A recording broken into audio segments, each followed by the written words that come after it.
Hello friend, welcome back to again this video. I hope everyone is having a good time. तो दोस्तों आज हम UK PCS के लिए ज्योग्राफी के इम्पोर्टेंट जो टॉपिक्स हैं उनको कवर करने की सोच रहे हैं। तो हम शुरुआत आज क्या कहते हैं पृथ्वी की आंतरिक संरचना से करेंगे, जो कि प्रीलिम्स और मेंस के लिए काफ़ी इंपॉर्टेंट है और डायरेक्टली यहाँ से क्वेश्चन देखने को मिलते हैं। और ज्योग्राफी एक ऐसा सेक्शन है जो कि अगर हमारी उसमें कंसेप्चुअल क्लियरिटी अच्छी रहेगी तो हम क्वेश्चन को आसानी से टैकल कर लेंगे। यानी कि हमें इसमें उतना मगअप करने की जरूरत नहीं है, बस हमें चीज़ें अच्छे से समझनी है। अगर हमें चीज़ें समझ में आ गई तो एक दो बार रिविजन करके हम इस वाले सेक्शन को अच्छे से कवर कर सकते हैं। ठीक है, तो बिना किसी देरी के हम जो हमारा पृथ्वी की आंतरिक संरचना है इसको समझते हैं और इस टॉपिक को कवर करते हैं। ठीक है, तो हमारा जो टॉपिक है वो है पृथ्वी की आंतरिक संरचना। पृथ्वी की आंतरिक संरचना। तो गाइस दोस्तों, जो पृथ्वी की आंतरिक संरचना हम इसको दो प्रकार से समझ सकते हैं। तो इसको पृथ्वी की जो आंतरिक संरचना को समझने के लिए दो हमारे पास सोर्सेस रहते हैं। एक है आपका प्रत्यक्ष सोर्सेस, तो जिसको प्रत्यक्ष स्रोत कहते हैं, डायरेक्ट सोर्सेस। दूसरा आपका हो गया अप्रत्यक्ष स्रोत, अप्रत्यक्ष स्रोत। ठीक है, यानी कि इनडायरेक्ट सोर्स। तो जो पृथ्वी की आंतरिक संरचना यानी कि पृथ्वी अंदर से कैसी है और पृथ्वी का जो बाहर का पोर्शन है, यानी कि पृथ्वी हम जितना अंदर को जाएंगे उसके अंदर हमें क्या क्या मटेरियल मिलेगा, ये सब हम इसमें समझेंगे। तो पृथ्वी की आंतरिक संरचना को समझने के लिए सबसे पहले जो प्रत्यक्ष स्रोत है, इस प्रत्यक्ष स्रोत में हमें प्रत्यक्ष मतलब क्या होगा कि लाइक जो हम खुद देख सक रहे हैं। ठीक है, यानी कि जिस पे हमारी पहुंच है, जो हमें दिख रहा है होते हुए वो घटना हो रही है, तो वो प्रत्यक्ष स्रोत के अंदर आएगा। तो प्रत्यक्ष स्रोत के अंदर कुछ लिमिटेड चीजें हैं, जैसे कि ज्वालामुखी विस्फोट। ठीक है, तो नंबर 1 हो गया ज्वालामुखी विस्फोट और नंबर 2 हो गया खनन वगैरह, यानी कि जो माइनिंग करते हैं हम। तो अब देखो इसमें कि ज्वालामुखी और खनन किस प्रकार से पृथ्वी के आंतरिक स्रोत को या आंतरिक संरचना को समझने में इंपोर्टेंट भूमिका निभाते हैं। तो जब ज्वालामुखी आपका इरप्ट करती है तो उस इरप्शन के टाइम क्या होता है कि जो पृथ्वी के अंदर से जो मटेरियल होता है ज्वालामुखी के साथ बाहर को आता है। तो जो मैग्मा होता है अंदर से, वो अपने साथ अंदर की जो मटेरियल है उनको बाहर लाएगा। तो ये हमें समझने में मदद करता है कि पृथ्वी के अंदर गहराई में क्या चीज है और वो कितना डीप है अंदर गहरा। ठीक है, वहां पे जो मिनरल्स है, जो वहां पे चीजें हैं वो क्या है, कैसी है, तो ज्वालामुखी से समझने को हमें मदद मिलती है। और दूसरा है हमारा खनन यानी माइनिंग। तो हम जब माइनिंग करते हैं तो हमें पता चलता है कि जैसे जैसे हम नीचे को जाते हैं, ठीक है, तो वैसे वैसे आपका माइनिंग करना और टफ होते रहता है। लाइक कि जैसे जैसे हम अभी हम अप्रत्यक्ष शोध में पढ़ेंगे, तापमान की एक भूमिका होती है। तो जैसे जैसे हम और डीप हो जाएंगे उतना माइन करते रहेंगे तो हमें टेम्परेचर बढ़ेगा। ठीक है, और दबाव बढ़ता है, प्रेशर बढ़ेगा, तो बहुत सारी घटनाएं होती है। तो ये सब हम खनन के माध्यम से समझेंगे और जब हम अंदर को जितना खोदेंगे तो हमें अलग अलग प्रकार के हमें मिनरल्स मिलेंगे। तो ये भी हम प्रत्यक्ष स्रोत के द्वारा हम पृथ्वी की आंतरिक संरचना को समझने में काफी मददगार साबित होता है। तो ये दो चीजें हो गई है। तो आज तक क्या हुआ है कि जो सबसे गहरी आपकी खदान है, जो अभी खदान की गई है, वो आपकी 12 किलोमीटर तक की डीप माइनिंग की गई है, जो कि आर्कटिक महासागर में है। तो जो एक ड्रिलिंग प्रोजेक्ट था, उस ड्रिलिंग प्रोजेक्ट के थ्रू आपका 12 किलोमीटर जो डीप है इतना खोदा गया, उसके बाद नहीं खोदा गया है। तो इससे हमें प्रत्यक्ष स्रोतों के बारे में जानकारी मिलती है। देन अब हम जाते हैं अप्रत्यक्ष स्रोत के बारे में कि अप्रत्यक्ष स्रोत से हमें क्या क्या जानकारी मिलती है। ठीक है, तो अप्रत्यक्ष स्रोत मतलब होते क्या है और ये पृथ्वी की आंतरिक संरचना को समझने में कैसे मदद करते हैं। तो अप्रत्यक्ष स्रोत में बहुत सारे आपके पॉइंट्स है, जैसे कि तापमान हो गया, टेम्परेचर कहते हैं जिसको, तापमान। ठीक है, तापमान हो गया और आपका हो गया घनत्व, हो गया डेंसिटी। देन नेक्स्ट आपका हो गया दबाव, दबाव। ठीक है, यानी कि प्रेशर। देन आपका गुरुत्वाकर्षण जो बल होता है, ठीक है, ग्रेविटी, ग्रेविटेशनल फोर्स, शॉर्ट में लिख देता हूँ गुरुत्वाकर्षण बल। तो ये भी काफी हमें समझने में मदद करता है। और उल्का पिंड जो हो गया, ठीक है, यानी कि जो मेटियोर कहते हैं जिसको, यहाँ पे लिख देता हूँ उल्का पिंड, तो ये भी समझने में मदद करता है। ठीक है, तो अभी हम इतने 1 2 3 4 5 पॉइंट को देख के समझते हैं कि अप्रत्यक्ष स्रोत किस प्रकार से मदद करते हैं। ठीक है, तो जैसे जैसे जब हम तापमान की बात करते हैं तो एक हमारे यहाँ पे एक फैक्ट ये है कि हर 32 मीटर हम जितना डीप जाएंगे, उस 32 मीटर डीप जाने में 1 डिग्री सेल्सियस जो तापमान है उसमें वृद्धि होती है। ठीक है, तो इसका मतलब यह है कि अगर हम जो क्रस्ट है, क्रस्ट से जैसे जैसे हम नीचे को जाएंगे मेंटल की तरफ को, या हम अपने जो जमीन है, जमीन से जैसे जैसे हम नीचे को जाएंगे तो हर 32 मीटर में 1 डिग्री सेल्सियस तापमान बढ़ता है। तो इससे ये साबित होता है कि पृथ्वी के अंदर को जाने में, केंद्र की तरफ को जाने में तापमान में वृद्धि होती है। तो ये तो तापमान, ये जो जब हमने माइनिंग करी तो वहां से हमें पता चला कि इतना मीटर जब हमने डीप खोला तो इतना डिग्री सेल्सियस टेम्परेचर बढ़ा। तो ये तापमान ये काम करता है। और अंदर का तापमान ज्यादा क्यों है, ठीक है, इसके पीछे भी बहुत सारे लॉजिक्स होते हैं। लाइक जैसे वहां पे रेडियो एक्टिव तत्व पाए जाते हैं, या फिर वहां पे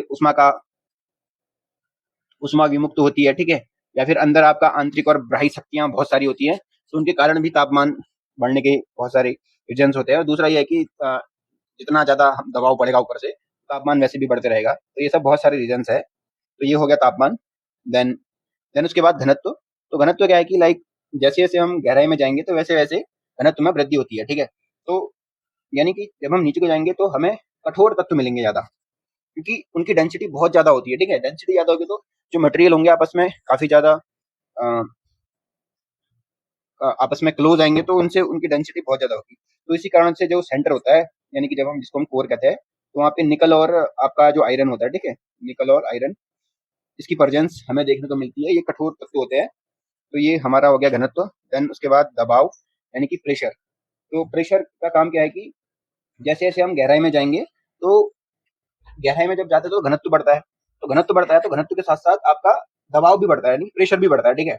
और ऊपर से जो भी क्या कहते हैं, क्रस्ट में इतना सारा आपका मटेरियल है, उसका भी प्रेशर पड़ता है अंदर की तरफ को।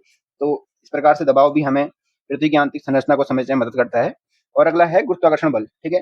तो गुरुत्वाकर्षण बल कैसे हमें समझने में मदद करता है, लाइक क्या कहते हैं, तो एक्चुअली होता क्या है कि पृथ्वी के मतलब जो हमारा, जब हम अगर हम 0 डिग्री अक्षांश से लेके आपका उच्च अक्षांश की तरफ को जाएंगे तो होता क्या है, जैसे ये हमारी अर्थ है और ये हमारा इक्वेटर है, ठीक है।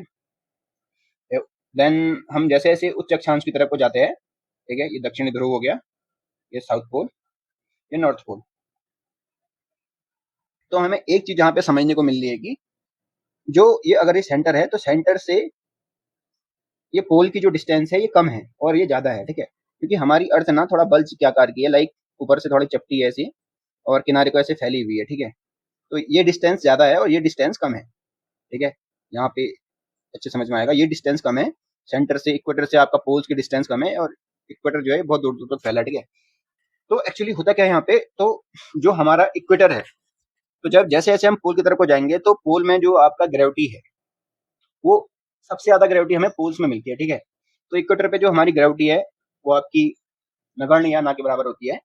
तो जो हमारे आपके पोल्स है, ध्रुव जिसको हम कहते हैं, वहां पे गुरुत्वाकर्षण बल जो है वो काफी ज्यादा होता है, ठीक है। तो इससे भी हमें ये पृथ्वी की आंतरिक संरचना को समझने में मदद मिलती है कि पोल से, क्योंकि जो सेंटर की डिस्टेंस है वो कम है, तो वहां से हमें चीजें और अच्छे समझने में जानकारी मिल जाएगी।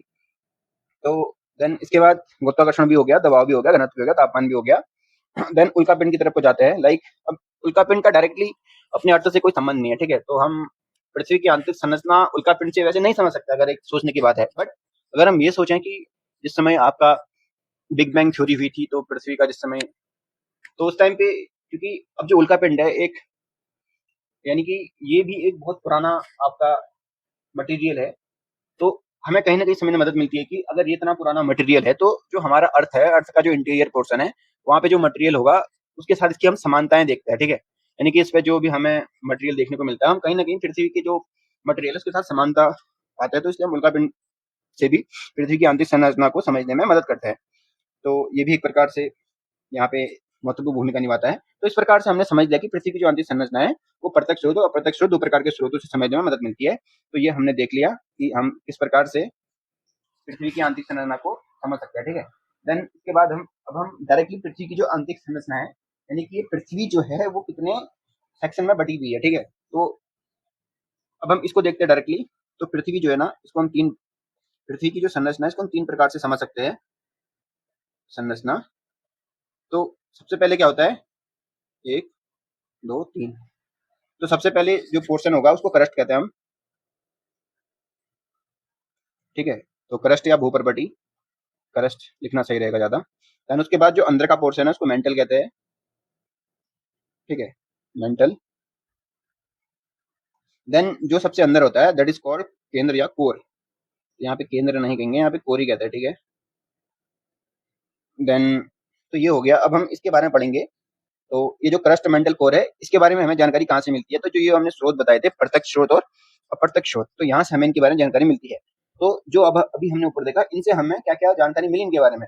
अब इसकी समझ से हम यहाँ पे डिस्कस करेंगे कि क्रस्ट क्या होती है, मेंटल क्या होती है और कोर क्या होती है, ठीक है। तो सबसे पहले हम यहाँ पे समझते हैं कि जो क्रस्ट है वो क्या है आखिर।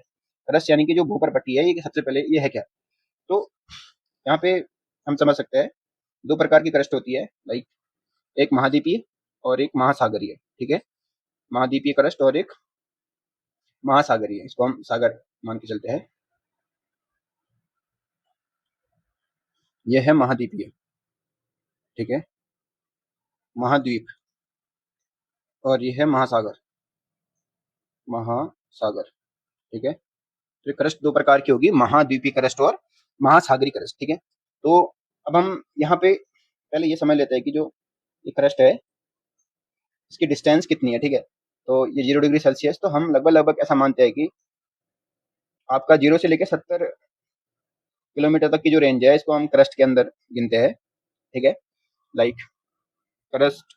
फिर उसके बाद हम आपका 2900 किलोमीटर तक, अब हम इसकी हम मेंटल की बात करेंगे।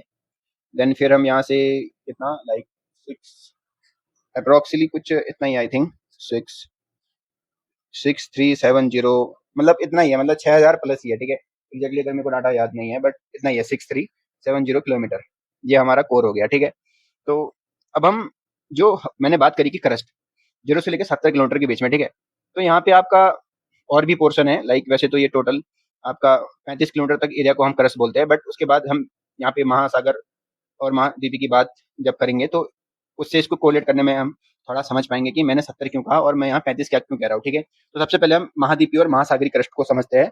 ये महाद्वीपीय और महासागरीय क्रस्ट क्या है और इनकी डिस्टेंस कितनी है, कितने किलोमीटर तक कौन सी क्रस्ट है, ठीक है। तब हम यहाँ पे समझेंगे कि एक्चुअली में इनकी डिस्टेंस यहाँ पे कितनी है।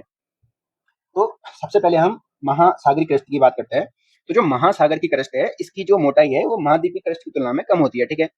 तो ये हम, और एक और जैसे महाद्वीप है ना, तो यहाँ पे पहाड़ भी होते हैं बहुत सारे, ठीक है। तो ये पहाड़ हो गए, इस टाइप से हम कह सकते हैं, ठीक है। तो ये और ज्यादा गहरा होगा यहाँ पे, ठीक है, तो इस टाइप से, और ये महासागर हो गया, ठीक है। तो पहला पॉइंट हम यहाँ से ये समझे कि जो महासागर है, सॉरी महाद्वीप है, महाद्वीप, इस महाद्वीपी जो क्रस्ट है ना, इसकी जो मोटाई है, महाद्वीपी क्रस्ट की मोटाई ये ज्यादा होती है। वेट, इस महाद्वीपी क्रस्ट की मोटाई ज्यादा होती है महासागरीय क्रस्ट से, ठीक है। ये तो वैसे भी लॉजिक है कि लाइक महाद्वीप हमारे इतने ऊंचे होते हैं और महासागर इतना ऊंचे नहीं होते हैं, तो इनकी मोटाई ज्यादा होनी है, ठीक है। तो ये तो हमारा लॉजिक हो गया कि जो महाद्वीपी क्रस्ट है उनकी मोटाई ज्यादा होती है एज कम्पेयर टू महासागरी से, ठीक है। तो अब जो महासागर है उनकी मोटाई लगभग 5 किलोमीटर मानी जाती है, ठीक है। अब दूसरा पॉइंट यह है कि महासागर की जो मोटाई है, अब हम जब मोटाई की बात कर रहे हैं तो इसको हम 5 किलोमीटर अराउंड तक कहते हैं, और जो महाद्वीप है इसको हम 30 किलोमीटर तक कहते हैं, यानी 30 किलोमीटर तक गहरे हो सकते हैं, ठीक है। तो जो महाद्वीपी है ये आपका 30 किलोमीटर तक की इनकी मोटाई होती है, मोटाई यानी कि इस टाइप से इतने गहरे होंगे, और जो महासागर है ये 5 किलोमीटर तक की इनकी मोटाई होती है। लेकिन एक इसमें फैक्चुअल पॉइंट ये भी है कि जो महाद्वीपीय है, महाद्वीपीय क्रस्ट, अब हर जगह तो जैसे महाद्वीप है, सागर है, उसके बगल में तट है। अब महाद्वीप भी ना अलग अलग, महाद्वीप जो है उसका अलग अलग जगह अलग अलग आकार है, कहीं पे पहाड़ है, कहीं पे मैदान है, कहीं पे पठार है। तो जो पहाड़ वाले इलाके हैं, लाइक जो आपके माउंटेन रेंज है, ठीक है, जो हिमालयाज है या जो भी माउंटेन रेंज है पूरे वर्ल्ड में, तो जहां जहां माउंटेन है वहां पे इन महाद्वीपीय क्रस्ट की लंबाई लगभग लगभग 70 किलोमीटर तक गहरी बताई जाती है, ठीक है। तो ये हम हिमालयन जो आपके जोन है वहां पे की बात कर रहे हैं, जो भी आपके माउंटेन रीजन है। ये तो नॉर्मली तो 30 किलोमीटर थी महाद्वीपीय क्रस्ट की लंबाई, मोटाई सॉरी। अब जहां जहां पे हिमालय है या माउंटेन है वहां पे इसकी जो मोटाई है वो 70 किलोमीटर हो जाती है। तो इसीलिए मैंने यहाँ पे 70 लिखा, नहीं तो नॉर्मली 30 से 35 तक मानते हैं हम कि जो क्रस्ट है, क्रस्ट की मोटाई कितनी होती है, क्रस्ट की मोटाई होती है 0 से लेके 35 तक, 35 किलोमीटर मान के चलते हैं।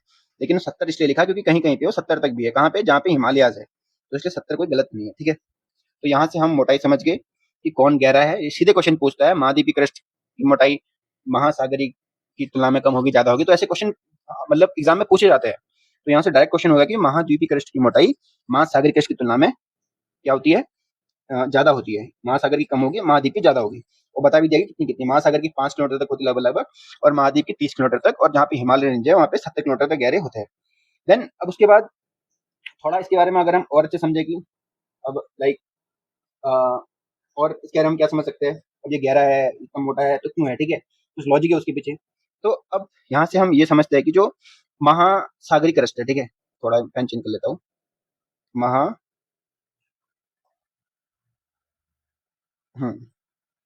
महासागरीय जो क्रस्ट है, तो इस महासागरीय क्रस्ट का ना आपका घनत्व तो क्या होगा, ज्यादा होगा, ठीक है।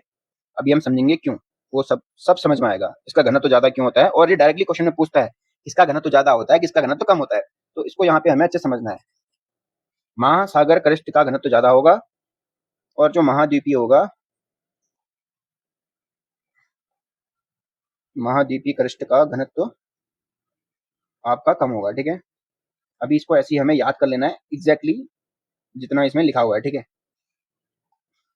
महासागरीय जो क्रस्ट है उसका घनत्व ज्यादा होगा।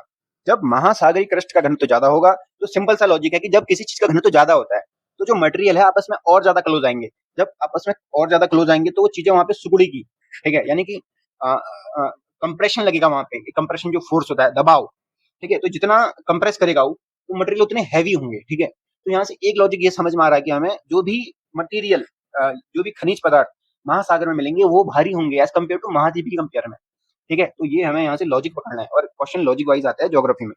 तो महासागरीय क्रस्ट आपका इसका घनत्व ज्यादा होता है, महाद्वीपीय क्रस्ट का घनत्व कम होता है। तो दो चीज हमें यहाँ से सीख गई। और महाद्वीपीय जो क्रस्ट है उसकी चौड़ाई क्या थी, ज्यादा थी, और महासागरीय की चौड़ाई कम थी, ठीक है। देन उसके बाद अब हम और क्या बात करते हैं इसमें, अब हम क्रस्ट को भी समझते हैं कि क्रस्ट से और हम क्या समझ सकते हैं, ठीक है। तो क्रस्ट भी दो प्रकार की होती है, लाइक दो प्रकार की बोले तो एक ऊपरी क्रस्ट होगी, देन एक उसके बाद होती है निचली क्रस्ट, ठीक है, ऊपरी और निचली। तो जो ऊपरी क्रस्ट होती है इसको सियाल कहते हैं, ठीक है, SIAL, सियाल। और जो निचली क्रस्ट होती है इसको सीमा कहते हैं, सीमा। अब देखो इसका मतलब क्या है ये, और ये डायरेक्टली पूछता है एग्जाम में, तो हमें समझना चाहिए कि जो क्रस्ट जो हम पढ़ लेते, तो क्रस्ट भी दो प्रकार की, ऊपरी क्रस्ट और निचली क्रस्ट। ऊपरी क्रस्ट को कहते हैं सियाल और निचली क्रस्ट को कहते हैं सीमा। सियाल मतलब क्या होता है, इसके बीच में इसको हम सेपरेट कर देते हैं, ठीक है, अलग से इसको तोड़ दे रहे हैं। तो सियाल का मतलब क्या होगा, सियाल मतलब होता है कि SI मतलब सिलिका, तो SI से आपका हो गया सिलिका, और AL से हो गया एल्यूमिनियम, ठीक है, एल्यूमिनियम। तो ये हो गया सियाल, ये हो गया एल्यूमिनियम। तो ये हमें ऊपरी क्रस्ट में देखने को मिलता है, सिलिका और एल्यूमिनियम। देन नेक्स्ट है सिलिका, सिलिका प्लस MAC हो गया मैग्नीशियम, मैग्नीशियम, ठीक है। तो जो क्रस्ट है ऊपरी क्रस्ट को सियाल कहते हैं, और जो निचली क्रस्ट है उसको सीमा कहते हैं। तो सियाल में आपका सिलिका और एल्यूमिनियम आ जाता है, और जो निचली क्रस्ट है उसमें सीमा होगी, तो उसमें सीमा में सिलिका और मैग्नीशियम आ जाता है, ठीक है। तो निचली क्रस्ट सियाल और मैग्नीशियम। तो जो आपका महासागरीय क्रस्ट है ना, जब जिसकी हम बात कर रहे थे, तो वहां पे ये पाया जाएगा, सिलिका और मैग्नीशियम पाया जाएगा, ठीक है। और अभी हमने बात करी थी कि ये आपका हैवी होता है, ठीक है, महासागरीय क्रस्ट होती है हैवी। और जो महाद्वीपीय क्रस्ट है वो आपकी महासागरीय क्रस्ट की तुलना में क्या होती है, कम हैवी होती है। तो सियाल के अंदर आ जाएगा, ये महाद्वीपीय क्रस्ट को समझ सकते हैं, ऊपरी भाग महाद्वीप। तो सिलिका और एल्यूमिनियम ये आपके ऊपर पाए जाएंगे, और सिलिका दोनों में, ठीक है, ये ऊपर भी नीचे भी। तो मेन जो कंपोनेंट है मटेरियल है वो एल्यूमिनियम है।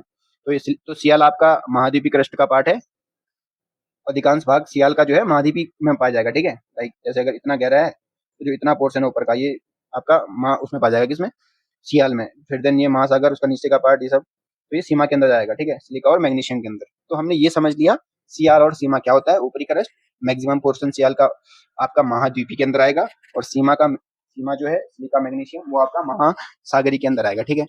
तो ये हमने यहाँ से आपका जो क्रस्ट है, क्रस्ट को हमने अच्छे समझ लिया कि क्रस्ट कितने प्रकार का होता है, और क्रस्ट में क्या क्या होता है, महासागर, महाद्वीपीय, इसकी मोटाई, इसका घनत्व, इसकी लेंथ भी देख ली। देन इसके बाद हम इसको इरेज करते हैं, चलो नेक्स्ट पेज में जाते हैं, इरेज नहीं करते हैं। देन अब हम बात करेंगे मेंटल की, ठीक है, ये हम बात कर रहे थे, ये हमने क्रस्ट पढ़ लिया। देन अब हम बात कर रहे हैं मेंटल की। ये जो बीच वाला पोर्शन है मेंटल, मेंटल, ठीक है। तो इसको अच्छे से समझना है क्योंकि ये भी अपने आप में एक बहुत इंटरेस्टिंग चीज है।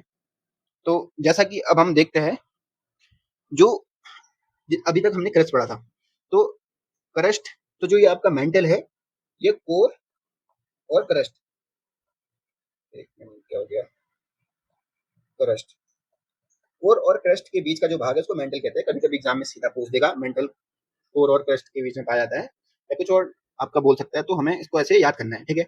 इसकी हमने मोटाई भी देख ली, 2500 किलोमीटर तक इसकी गहराई होती है, इसकी मोटाई होती है।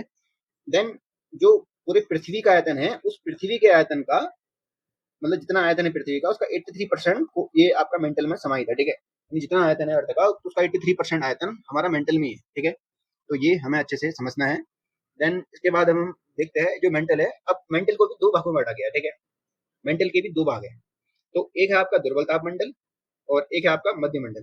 तो एक क्या है, दुर्बल ताप मंडल, देन एक है मध्य मंडल, मध्य मंडल, ओके। तो जो दुर्बल ताप मंडल है, इसको हम आपका एस्थेनोस्फीयर कहते हैं, ठीक है, जो कि एस्थेनोस्फीयर, ASTHENOSPHERE,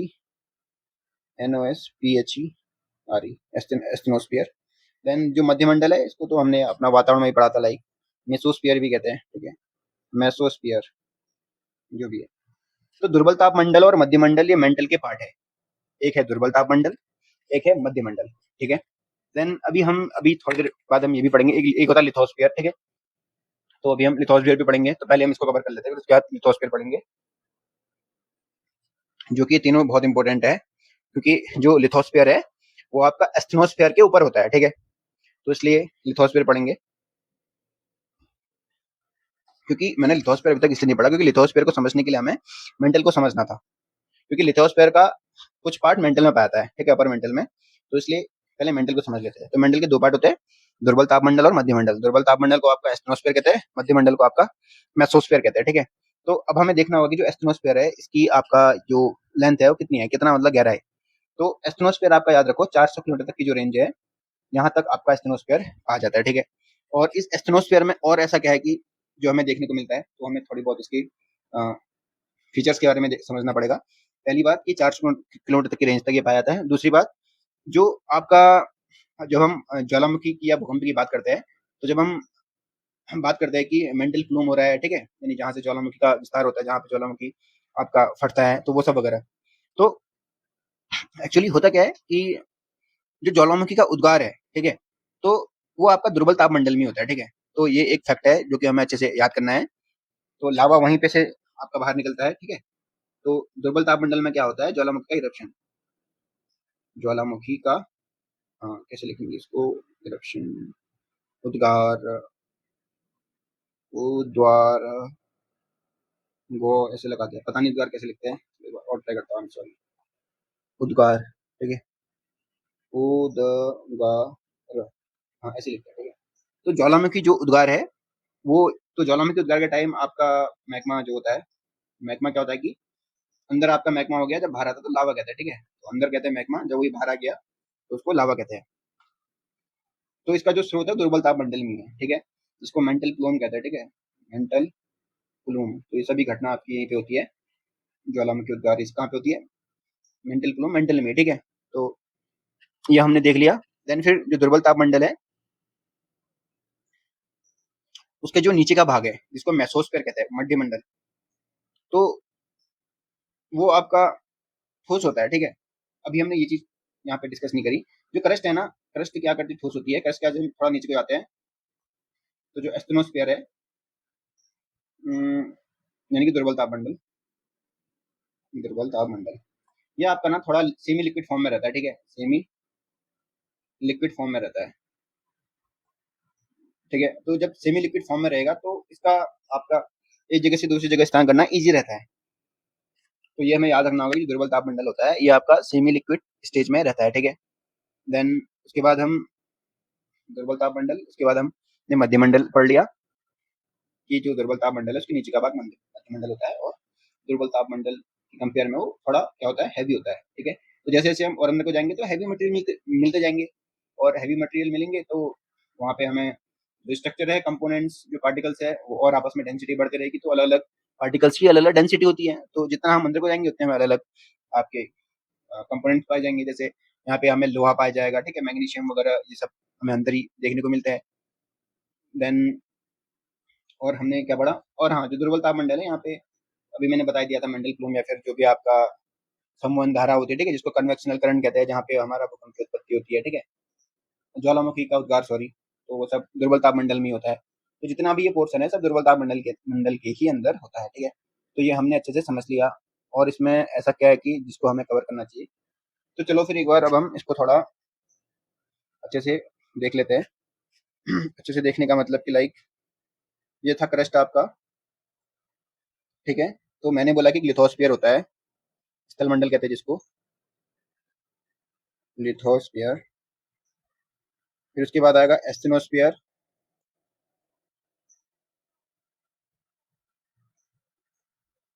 तो लिथोस्फीयर और स्ट्रोस्फीयर में क्या डिफरेंस है, तो सीधे हमें लिथोस्फीयर को समझना होगा। लिथोस्फीयर में क्या क्या आता है, क्रस्ट प्लस जो अपर मोस्ट मेंटल है,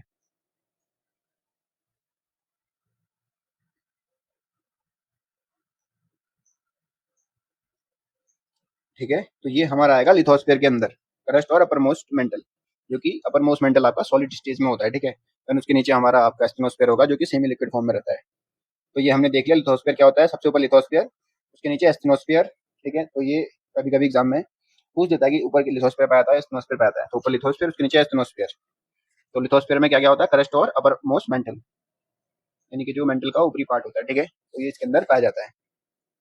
देन और इसमें हम क्या समझ सकते हैं, पहले कोड देख लेते हैं, फिर उसके बाद इसको समराइज करके अच्छे से समझ लेंगे। इसके बाद एक होता है डिसकंटिन्यूटी भी कहते हैं उसको, असबद्धता, उसको समझ लेंगे। फिर उसके बाद इस चैप्टर का जो यहाँ पे फर्स्ट ये टॉपिक है इसको कवर करके इसको क्लोज कर देंगे, ठीक है।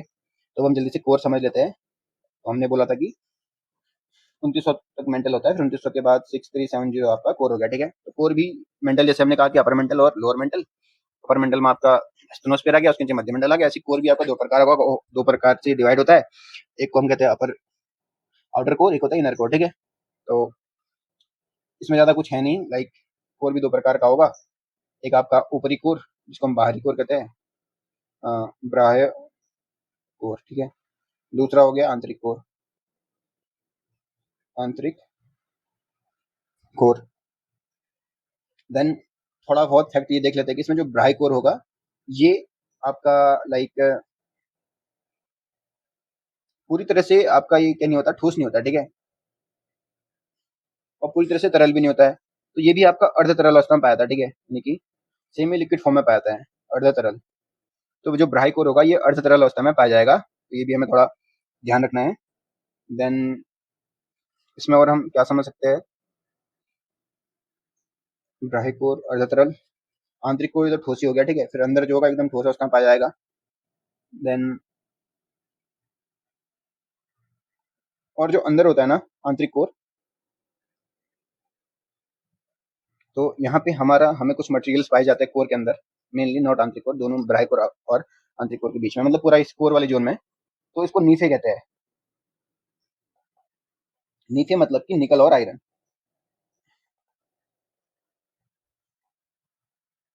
Nickel, nickel plus iron. तो क्वेश्चन सीधा पूछ सकता है कि निकल और आयरन यानी कि नीफे कहाँ पाया जाएगा। तो हमें याद रखना है कि जो कोर है वहां पे हमें निकल और आयरन पाया जाएगा, ठीक है। हम्म, और हमने देख लिया था कि जो अंदर वाला पार्ट है वो बहुत ज्यादा डेंस होगा, बहुत ज्यादा सॉलिड स्टेज में होगा, तो इसलिए वहां पे उसकी डेंसिटी ज्यादा होगी, तो फिर ऐसे हैवी हैवी मटेरियल यहीं पे पाए जाएंगे, ठीक है। तो ये सब क्या होता है कि जब मेंटल प्लूम होता है या फिर कन्वेक्शनल करंट थ्योरी जो होती है, ठीक है, संबंध धारा है, उनके कारण ये सब मटेरियल नीचे से लेकर ऊपर पहुंचता है, ठीक है, मैग्मा के थ्रू ये बाहर को आते हैं। तो फिर मैग्मा जब बाहर को आएगा तो फिर लास्ट में जब वो आपका अर्थ पे क्रस्ट पे आएगा तो वो लावा के फॉर्म में बाहर निकलेगा और ये मटेरियल को बाहर निकालता है, ठीक है। तो जैसे जब इरप्शन होता है तो ये सब ऐसे मटेरियल यहाँ से बाहर को आता है, ठीक है। तो ये प्रोसेस होती है पूरी, तो इसलिए हम इन सब मटेरियल को देख पाते हैं। तो ये था कोर, ब्राई कोर और आंतरिक कोर, ब्राई कोर तरल अवस्था में और आंतरिक कोर ठोस। तो टोटल कोर को हम नीचे कहते हैं, जिसको हम निकल और आयरन कहते हैं। तो ये सब अंदर हमें पाए जाते हैं। और कोर को और हम बैरिस्फीयर जोन भी कहते हैं, बट उतना इंपॉर्टेंट है नहीं, एनसीईआरटी का एक फैक्ट था, बैरिस्फीयर जोन कहते हैं, ठीक है। और आपका ये पृथ्वी का सबसे आंतरिक भाग है, ये भी हमने देख लिया। देन इसके बारे में और अब हम क्या देख सकते हैं जो कि थोड़ा इम्पोर्टेंट होगा। तो अब इतना ही हो गया, ठीक है। क्रस्ट, मेंटल कोर हमने तीनों समझ लिया। अब यहाँ पे हम डिसकंटिन्यूटी को समझ लेते हैं। डिसकंटिन्यूटी मतलब कि उसको हम कहते हैं आपका, अभी देखता हूँ, लिखता हूँ, असंबद्धता। असंबद्धता, ठीक है। तो ये हमारा हो गया असंबद्धता, इसको डिसकंटिन्यूटी कहते हैं इंग्लिश में। तो अब इसको समझने के लिए हम एक बार मैप बना लेते हैं। ये क्रस्ट था, ये मेंटल था और ये कोर था, ठीक है। तो जब हमने पढ़ा तो हमने देखा एक होता है आंतरिक क्रस्ट, एक होता है बाह्य क्रस्ट, ठीक है। कहाँ गया हमारा क्रस्ट?